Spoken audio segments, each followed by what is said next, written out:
Spoiler alert, there's no drumming in this video, but I hope you don't click away. I'm going to tell you a story about the first time I played in a big band. Some might think of it as a humiliating, challenging experience, and well, it actually was. But I learned a lot, and here's the story. When I was about 22, I'd been playing drums for about 4 years. I started late, about 18. I just self-taught, played on my own, did some playing. But I really wanted to go to school for music, so I did. So there was a local community college here. They actually had a great percussion program. I went in, I did some auditions, I studied with this guy for the summer, and he got me in. I actually had a scholarship so I could go to the school and study. So when I got there, I thought, okay, I'm going to play some percussion, marimba, timpani, classical snare drum, but I also really wanted to play some jazz. I'd never done that before. I just played basically rock and country and some blues, whatever. So I called the director of the jazz band on the phone.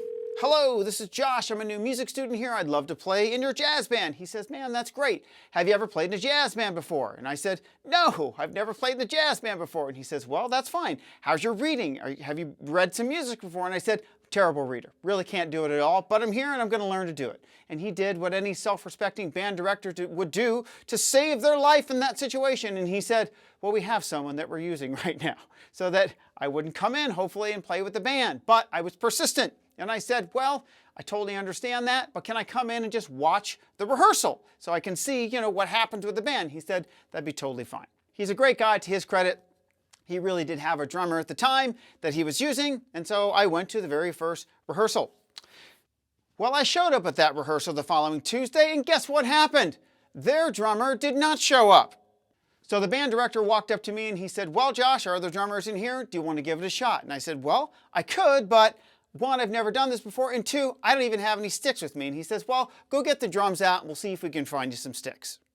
I get the drums set up, it's a totally awkward situation, and I found a half of a drumstick used to play African drumming, and then one of those other things that's like half stick, half brush. And that's literally all that I had. So there I am, pulling out my first sheet music that I've never looked at. I have no idea what a jazz band chart looks like. I've got a weird stick and a weird brush in my hand. There's 18 people that are wondering who this person is that's back there, and I'm getting ready to start to play my first jazz band song with this band. This is not an ideal situation, but there I am, and it's a little too late to back out now, so I'm going to go for it. I do go for it.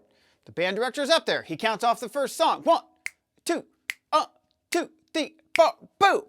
I come in, I don't know that it's a swing tune, so I start playing sort of a rock beat. Do, do, da, do, do, do, da, do, do. I don't know if there's a worse sound in the world than 18 horns in a big jazz band, 5 saxes, 5 trumpets, 5 trombones, all sort of crashing and burning rhythmically and tonally at the same time. Whole thing comes to a screeching halt. Now, if you're a drummer in the band, you're generally in the back. And so what happens is, in order for people to turn around and give you a dirty look, they really have to turn around because you're behind them. 18 people turned around and looked at me like I was the worst thing that ever happened to them in their life, because at that moment, I kind of was. So the band director says to me, "Hey, Josh, don't worry about it. It's actually kind of a swing thing." That's my first lesson. Always find out what the groove of the song is. I had not done that. That was the very first thing that I learned, and maybe the most important thing that I've ever learned about being in a musical situation where you don't know what's getting ready to happen.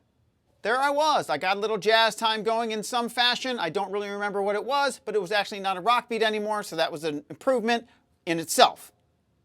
At the end of the rehearsal, the director came up to me and said, "Hey, Josh, just come back next week." So I did. I kept showing up every week. There was a drummer that was there some, but not always there. He played, I played. Eventually, I became the drummer in that band. I showed up every Tuesday to play in that jazz band for 2 years. Eventually I'd sort of be able to play a chart. Eventually I learned how to play a bossa nova. Eventually I sort of understood what I was reading a little bit and how to navigate my way through these things.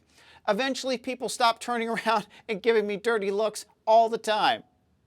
What I learned is that if you show up, even if you're super terrible at first, but you're dedicated and you show that you're willing to work hard and that you're there and that you're willing to try, people will give you a chance. Because that has been my musical experience all along. You'll learn a lot more in a musical situation playing with other people in like a minute or two than you can in 4 hours of practice. We have to learn all the technical stuff, but man, when you put it into practice with other people, that's when you realize how much information you actually really have. Take the help from people, because people were very helpful. And if you actually just ask people for help, they will tell you stuff. Sometimes they'll tell you things really nicely. Sometimes they'll tell you things not so nicely. But either way, they are giving you information. So I listened to them. Then I went and I practiced. And I worked on the stuff they told me. I listened to the music they told me to listen to. I practiced the stuff I was supposed to practice. And most importantly, I showed up. So that's what we do. We just keep doing it. We stay on the track. We just keep going. We keep showing up. We crash and burn. We get a little bit. If it goes good, we take that, feel good about ourselves that we're making a little bit of progress. And when we hit the next wall, we just keep pounding until we break through it. That's what we do. We just keep showing up. Keep showing up. That's what I'm going to do.